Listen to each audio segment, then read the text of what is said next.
Hai kelas 7, kembali lagi dengan Bu Nova. Hari ini kita akan belajar tentang menjadi pembaca yang efektif. Ya, hari ini Senin 6 April 2020. Nah, Ibu yakin pasti sebagian besar dari kamu, bahkan bukan sebagian besar ya, semua kita pasti pernah membaca. Ya, tapi pertanyaannya apa sih yang biasa kita baca? Anak-anak remaja seperti kamu, ya, Ibu juga sih dulu ya. Sering sekali, pasti sering nih, buka Instagram. Apa yang dibaca Bu dari situ tulisan Instagramnya? Bukan ya. Pasti kamu baca status orang, snapgram orang, betul ya. Apalagi Facebook, pasti sering banget nih buka Facebook. Lihat-liatin status, ya. Atau ada yang curhat di Facebook, tulislah panjang-panjang semuanya di situ. Nah ini lagi nih, paling tenar nih, WhatsApp, ya. Sering banget tuh challenge-challenge yang dibuat story WhatsApp, ya.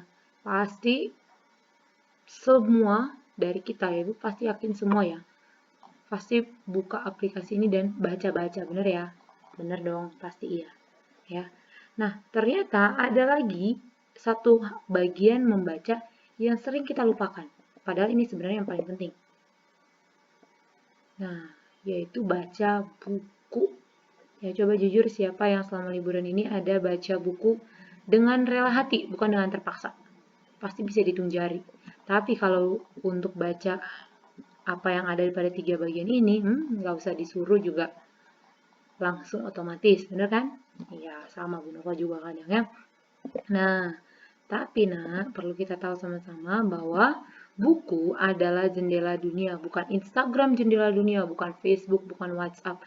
Tapi buku adalah jendela dunia. Kenapa? Karena dari buku, ya informasi-informasi yang akurat, terpercaya, itu dapat kita peroleh.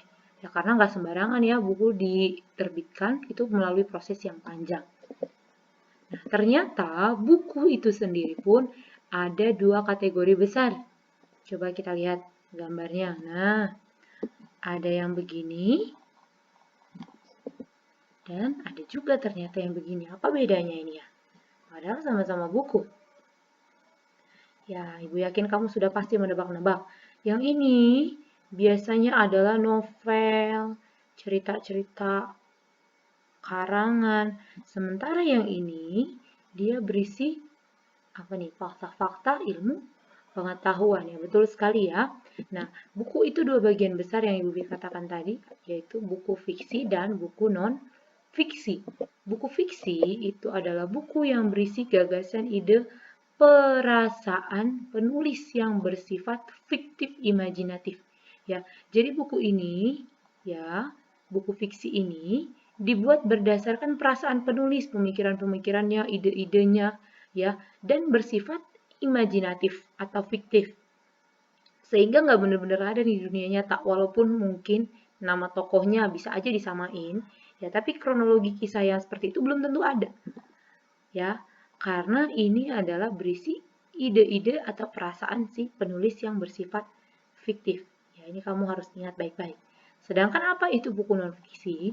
Buku non-fiksi adalah buku-buku yang memaparkan ilmu pengetahuan baik secara teknis atau secara populer. Ya, jadi kalau buku non-fiksi ini semua isinya adalah tentang ilmu pengetahuan ya, misalnya nih kayak bahasa Indonesia. Ya, pengetahuan tentang bahasa Indonesia untuk materi kelas 7 ada di sini. Ya, nggak bersifat karangan, nggak dibuat-buat, nggak hanya karena penulis senang buat buku, dia bahagia dibuat, bukan ya. Nah, atau contoh selanjutnya, membuat pakan ternak dan unggas dari limbah peternakan. Ya, memang ini fakta adanya, dan ini bersifat ilmu pengetahuan. Ya, perhatikan perbedaan yang sangat mendasar itu. Nah, demikian yang bisa kita bahas pertemuan kita hari ini. Gampang banget kan? Nah, Ibu akan berikan kamu tugas, yaitu carilah informasi sebanyak-banyaknya tentang perbedaan unsur buku fiksi dan non-fiksi. Nah, kamu cari tahu nanti apa aja unsur-unsur dari buku fiksi, apa aja unsur-unsur dari buku non-fiksi, lalu kamu bandingkan apa perbedaannya. Nah, nanti hasil kamu akan tuliskan di selembar kertas ataupun di buku ya, nggak masalah ya Nak ya. Nah, jika kamu mencari dari internet, maka jangan lupa cantumkan sumber, sehingga kita tidak mencuri ide orang. Oke, terima kasih. Sekian untuk hari ini. Tuhan memberkati. Bye-bye.